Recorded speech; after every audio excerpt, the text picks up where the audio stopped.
Okay, great. We are ready to get started here. Thank you so much for joining media.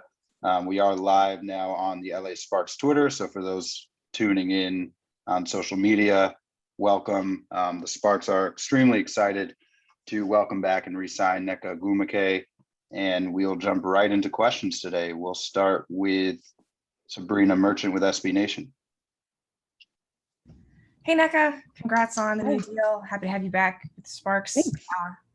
I'm curious, you talked a lot last year about how the stress of the bubble, I guess, sort of weighed on your performance on the court and just all of the extra things that you had to do off the court. I'm just wondering how you feel physically and what sort of shape you're in heading into the season and what this second off season of not playing overseas has been like. Thanks for asking. I feel great, actually. And before I get into it, I want to thank everybody on the call.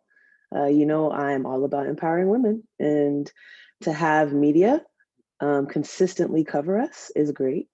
And hopefully I look forward to, whether it's in the near future or later down the line, seeing everyone in the locker room post games again. But yeah, thanks, Sabrina. I feel great. I've been working out, I don't want to say heavily, but intensely this off season.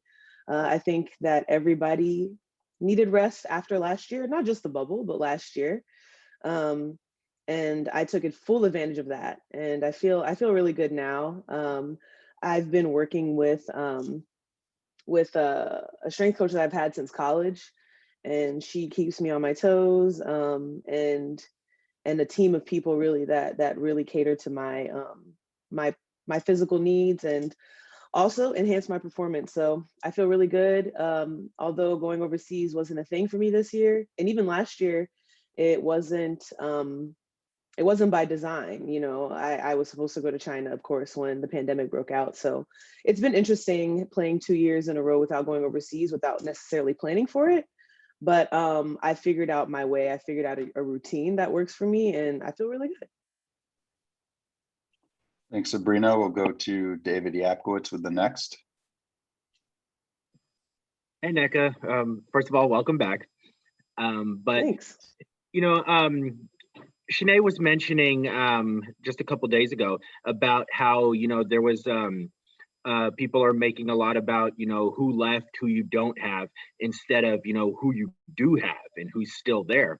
And, the way I see it, between you and her and then Amanda coming in there, that looks like, still a top front court rotation in the league.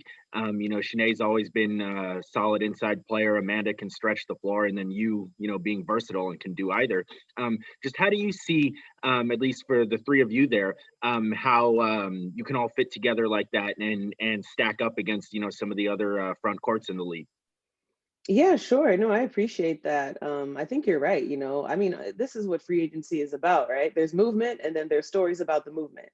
And in a lot of ways, when people re-sign, it's not necessarily as big as people who bounce, but at the end of the day, everyone makes decisions for themselves. So you have to respect that. And we made the decision to stay here, and we made decisions that brought new people here. And I think certainly paying attention to that is going to be key, because at the end of the day, you're going to cover who's playing on the Sparks.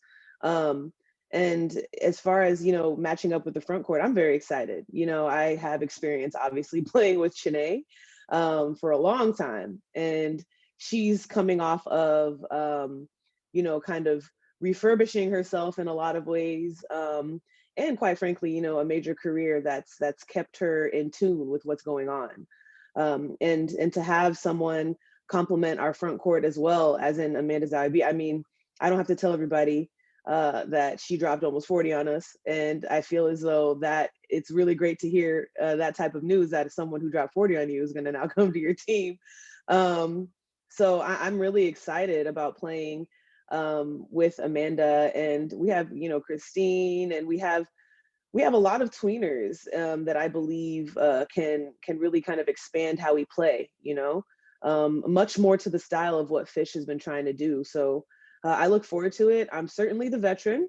And quite frankly, too, it's not just about the front court. We have we have Christy, you know, and we have Simone, and we have plenty of veterans that are not just going to contribute to what we got everywhere, because at the end of the day, it's front and back court and the remaining people on the bench. But you know, we have a cohesiveness that we're looking to build. We've kind of, you know, obviously changed our physiology, and so now it's time to get to work and really get going. But I look forward to playing in the front court.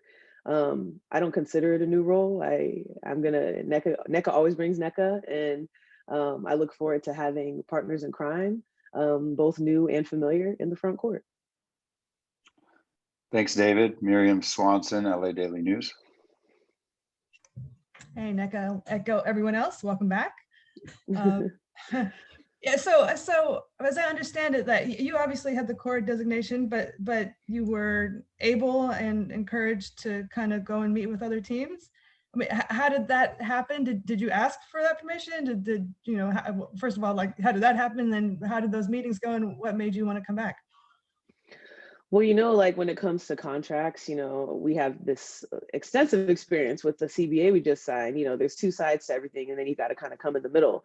So it wasn't as though the Sparks were, you know, kind of fielding this core necessarily in conversation to me. And it wasn't that I was also kind of, you know, strategizing, talking to other teams. I think we both came from the perspective of, you know, this is free agency and this is what it's all about. And so I guess you could say that we kind of met at the same time in the middle. And I told Fish, I really wanted to honor the process. And through that, it's not as though I was necessarily encouraged, but I was supported through that, you know. And I think that was especially so because we have a coach who gets it.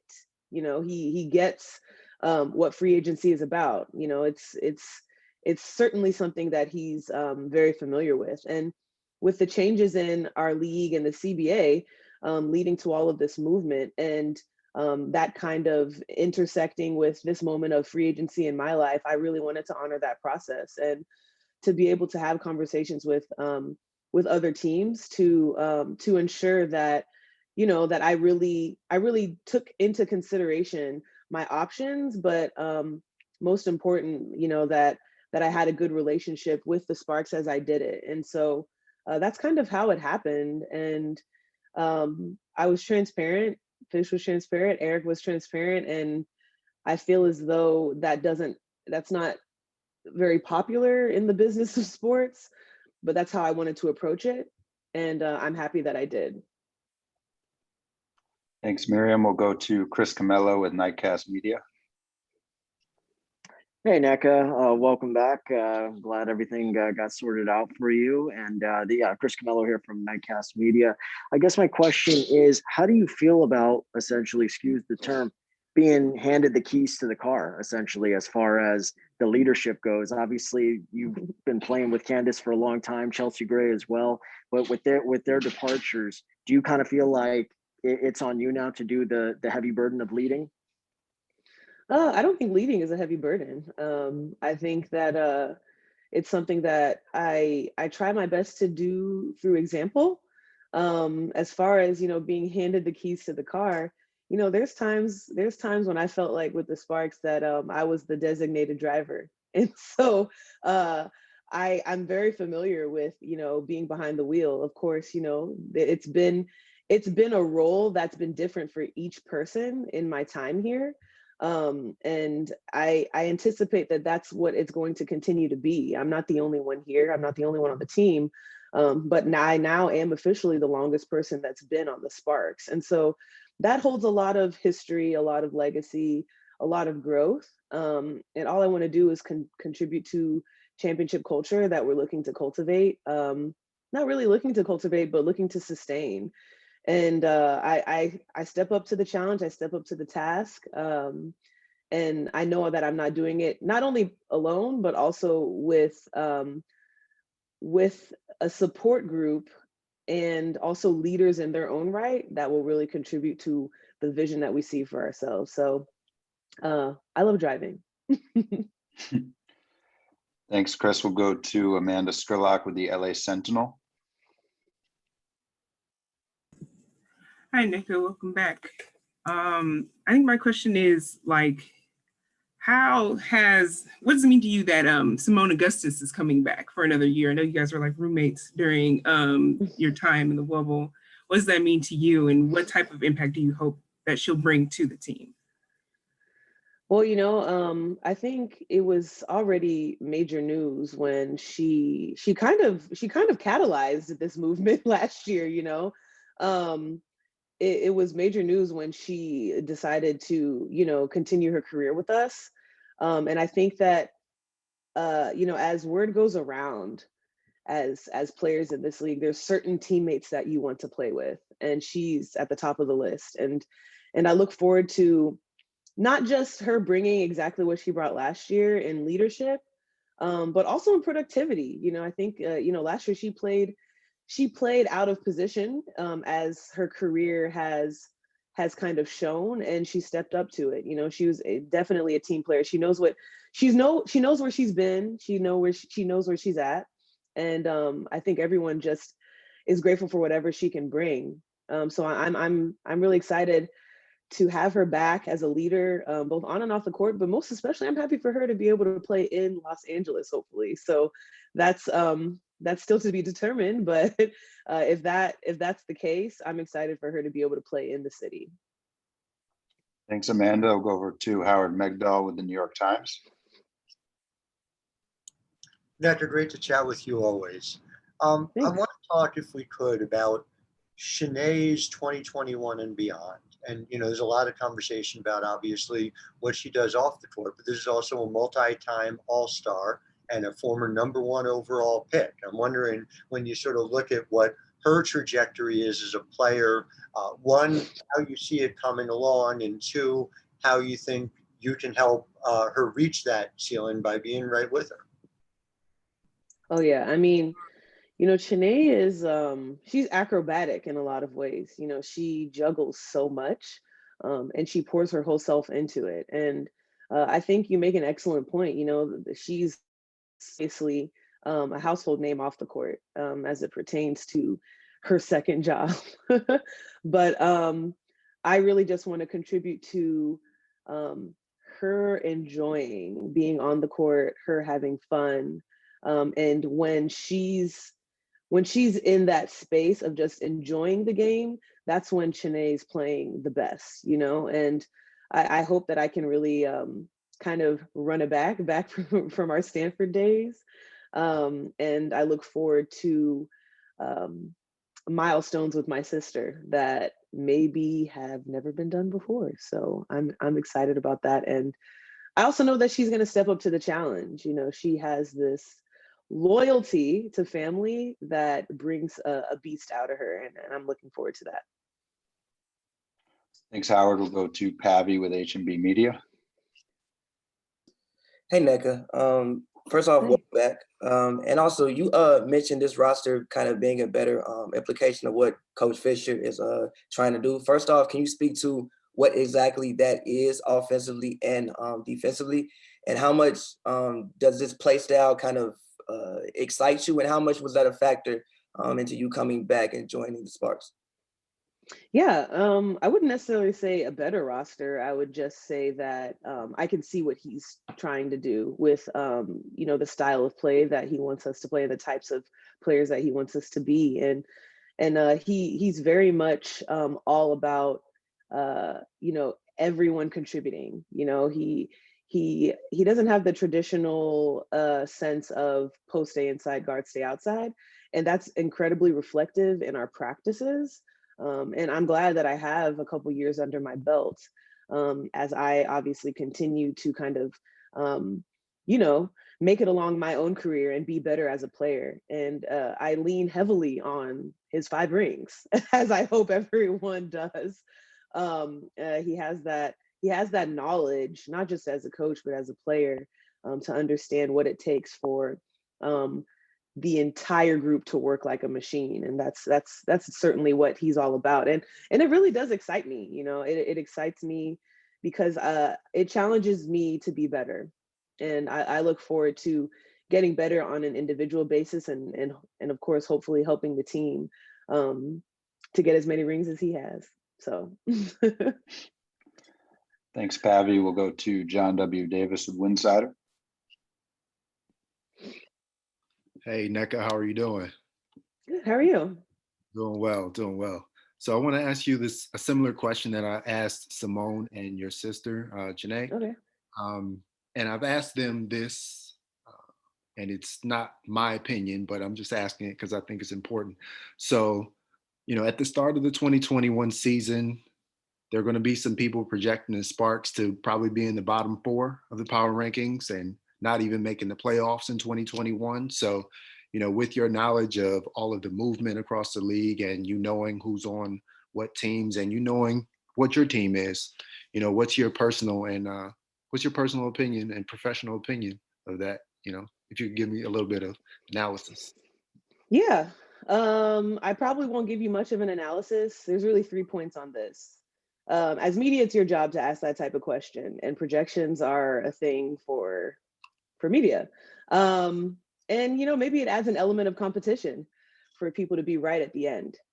Secondly, externally, there's 11 other teams, and I think more than ever, this has been the most competitive league we've seen in terms of team composition. So no game is going to be easy. And then internally, that's just something that people got to figure out, because we know what we believe, we know who we have, and that's what we're focusing on. I've never focused on projections. I mean, I didn't even care to think that I was going to get drafted number 1 in 2012. So I certainly haven't grown into someone who's focused on projections since then. I keep it in the family, and that's really what it is. I don't mean to sound so terse, but I really actually don't have an opinion on projections and comments and people's opinions like that. I just focus on what I know I can do and how I can impact my team. Thanks, John. We'll go to Brady Klopfer with SB Nation. Hey, Nneka, congrats on the contract. If I can ask you a question, a little bit of off the court stuff, with everything that you fought for with the union, with the CBA to make it a more equitable agreement for the players, and everything that you and everyone in the league fought for in terms of social justice last season and in prior seasons, what does it mean for you to watch the situation unfold with the Dream and essentially have Renee Montgomery replacing Kelly Loeffler? I think that as much of what we do off the court, as much as what we do isn't planned, it's amazing to see how it all unfolds. And I'd have to say that first and foremost, it is great to have owners that that are interested in representing us as players, as citizens, and for our fans and greater communities. That's really great. And I think that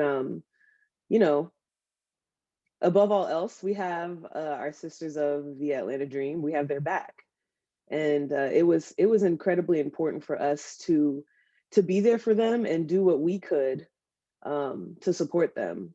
Now, it's out of our hands as far as ownership goes, but clearly Renee Montgomery decided that it was in her hands to do that. So I think that it's reflective of the impact that we want to have on our league. We love this league. We have players whose backs we stand on, and we want to move forward in a way that changes things for those who come after us. And it's great to see that players are still very much involved and just impassioned by where they see this league going. Thank you, Brady. Go over to Megan Hines with the Schwab Report. Hi, Nneka, congratulations. I just wanted to ask, in your own journey of being an advocate and fighting for social justice, what have you learned about yourself in your own journey in doing that? And also, how was your conversation with Alicia Garza from Black Lives Matter? And what did you take from that as well? Yeah, I have learned a lot about myself. I guess the biggest thing that I've learned is that you can never stop learning. There's always an experience or a perspective that is available to you to contribute to your own expansion. So that's something that I really try to practice, especially as my role as president, really listening to players on an individual level to be able to just make things better and sustainable. As far as my conversation with Alicia Garza, that was amazing. I had so much fun talking to her. I'm not gonna lie, I actually called my sister after the live, and I told her that I hope that I can be just friends with her because she just gives such a great energy.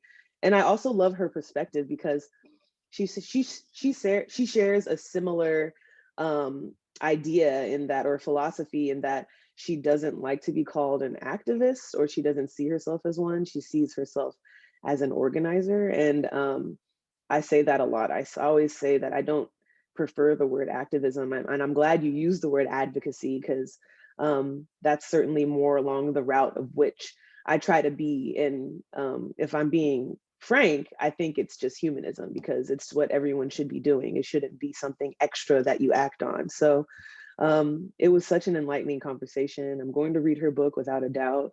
And I don't do IG lives, so I knew I had to do it when they said that she was the one. So yeah. Thanks, Megan. We'll go to Hugh Hopkins with Sky Sports. Hi, Nneka. Thanks for talking to us today. Congratulations on your return, and congratulations on also everything that you've achieved in the past year, as in your role on the Players Union. It's been fantastic to watch. Going forward, you spoke a little bit earlier about Renee taking over or joining the Dream ownership.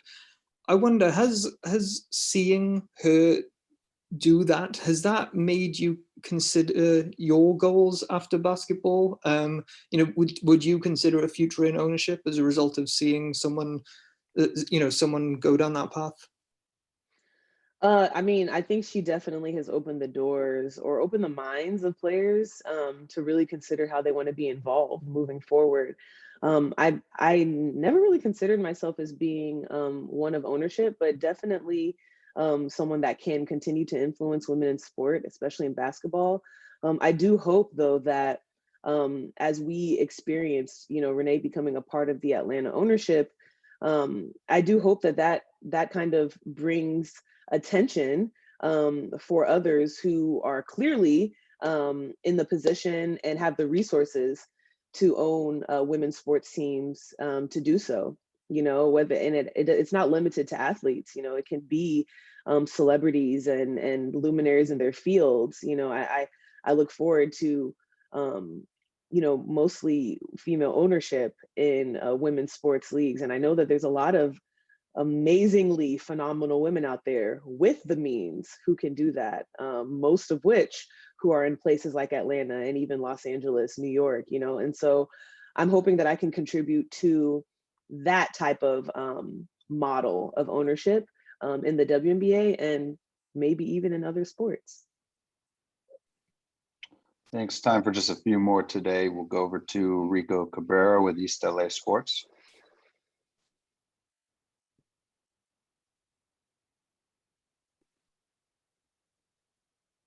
There, Rico? Can you hear me? Hello? Yeah, we're good now. Go ahead. Okay, thank you. Buenas tardes, mi amiga. ¿Cómo estás? Muy bien, gracias. Un placer en verte. Felicitaciones. And I'll just say a few words in Spanish, because your fans out of East LA love your decision, just love you to death. You know that. And your sister as well. The Sister Act coming back, great to know that. And first of all, just quickly, Nneka, for your family, the recent disaster in Texas, your call out from family, tell us a little bit about that. Was it very, very, as they would say, very concerned for your family and friends? Yeah, you're talking in terms of the winter storm, correct? Yes. Mm-hmm. Yeah, it was concerning for family, friends, and for people that I did not know. It's quite appalling to learn so much about, a system in a state that claims to be so powerful. I'm very proud of where I'm from, but I was not proud of how that was handled.